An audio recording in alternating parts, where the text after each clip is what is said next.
It was a historic morning at the BBC's main building. A hurricane of news stories had arrived overnight, and the leading editors were ready to gather the team. The headline of the day was about a giant storm and its impact on the global economy. Sophie, a young graduate, felt grateful for the chance to work here. She wanted to leave a good first impression on the gentleman who was her host, a very kind and honest producer. She had the intention to investigate every story with care and to highlight the importance of true facts. Her first job was in the garage, where the BBC kept extra camera goods and fuel for the helicopter. She had to hand the key to the pilot, who was in a big hurry to head to the historic city centre. Sophie was glad the heating inside the indoor studio worked well, because it was raining heavily. Back in the newsroom, her manager asked her to lay out a report on a famous immigrant judge who had made an impressive improvement in the legal system. Sophie felt a little involved in something very big.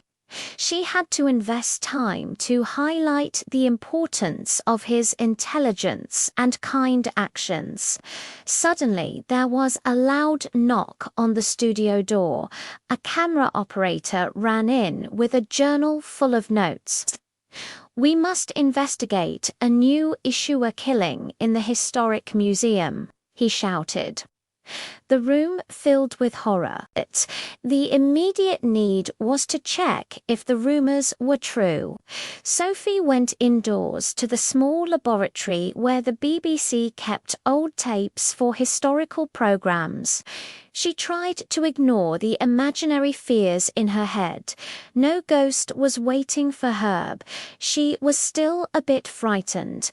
She began to key in the security system on the old keyboard, and the screen showed a lack of camera footage from the museum. That could indicate something illegal. Sophie's keen mind told her to judge the importance of the missing video before making a call. Meanwhile, the storm outside got worse. The leaf-filled streets looked horrible, and goods could not be imported or exported. It gave Sophie a strong impression of the importance of good economic planning. When she returned to the newsroom, the leading editor gave her a fur-trimmed glove as a small gift. "You've done an incredibly good job," he said. Sophie felt a rush of happiness and almost gave him a kiss, but she just smiled.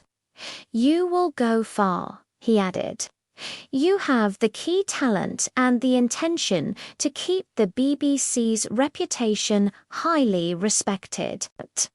Sophie knew that this was only the first chapter in her career. She would invest more effort, and eventually, this young generation of journalists would lead the future of global news. "I'll never hate a busy day like this," she thought, full of quiet pride.